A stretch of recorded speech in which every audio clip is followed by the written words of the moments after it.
The Gardens Between is a new puzzle game with a whimsical soundtrack that takes you back to your childhood. It reminds you that though you had less to worry about growing up, the memories of being a child weren't always so easy. It's a game that'll help you relax as you reflect on what you thought were simpler times, though perhaps not as stress-free as you remember it.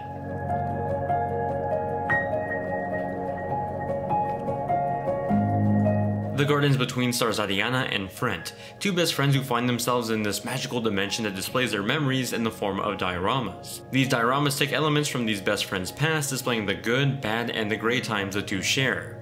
In general, it's an interpretive tale that dives into the struggles of childhood friendship that, as an adult, helped me reflect on my own childhood. How although being a child is more freeing than being an adult with less responsibilities, it's also a time where a lot of the world is out of your control as well. Likewise, it highlights some of the best moments of our childhood, the joy and the wonder of it all. Ultimately, it was a touching tale that, although it was incredibly short, did manage to get me to contemplate my own childhood at times.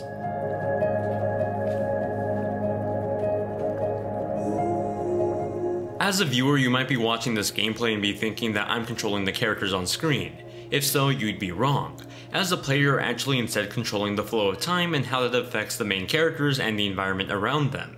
Every time you start a new diorama, memory, or level, you'll be presented with puzzles that come in many shapes and sizes. Sometimes the puzzles will be as straightforward as rewinding time to get a pile of blocks out of the way. However, they quickly evolve with every few levels. One character is able to hold a lamp that collects light, for example, while another is able to activate switches. You'll have to maneuver both of these through each of the levels in reaction to how the flow of time works. For example, the light you collect can activate specific switches, and sometimes the obstacles around you will actually steal it away from you. Using the flow of time, you can try to maneuver the light into objects to keep it away from the obstacles that steal it away.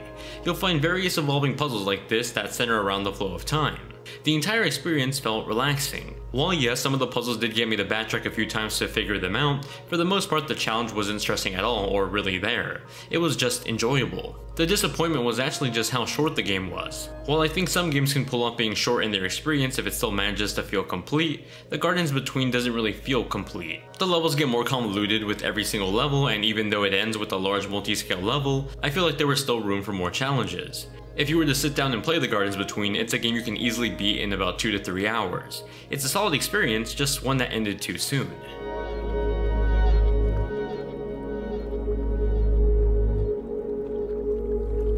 The Gardens Between is such a relaxing game to play. Visually, each level looks like a self-contained world that describes a moment of these two friends' lives. You'll notice a lot of cool knickknacks that paint you a story of these two friends, even referencing gaming items like old Nintendo controllers, like lost memories of better times. The art direction looks incredible, and combined with the chill music, it literally feels like what I would call a Zen garden in the form of a video game.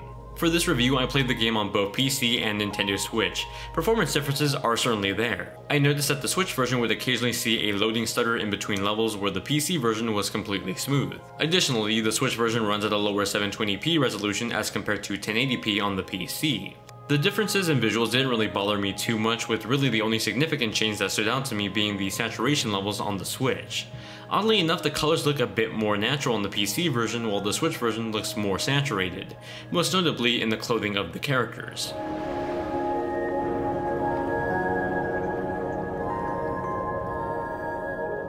The Gardens Between feels like you converted a lo-fi songs to study to playlist on YouTube into a video game. It's soothing to play through in a way where the music is just loud enough for you to hear it while still letting all the sounds of the world mix into it.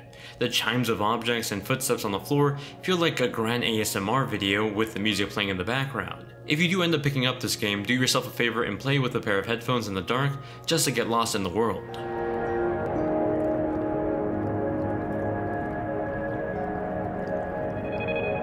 The Gardens Between is a relaxing and calming game that was a joy to dive into. The story, like its content, is short, but I still found it to be an emotional and riveting journey. There could have been a bit more content to run through, especially for that $20 price tag. I don't have a problem with paying $20 for a 2 to 3 hour experience, but that experience should feel complete, and I feel like The Gardens Between could have used a bit more challenging puzzles to raise that difficulty level. With that said, my time with it will surely not be forgotten anytime soon. I give The Gardens Between an 8 out of 10. If you enjoyed this video, then be sure to give it a thumbs up, subscribe, and share the video with your friends. It helps more people find out about my videos, and I really do appreciate it. Thank you all very much for watching, and keep on gaming.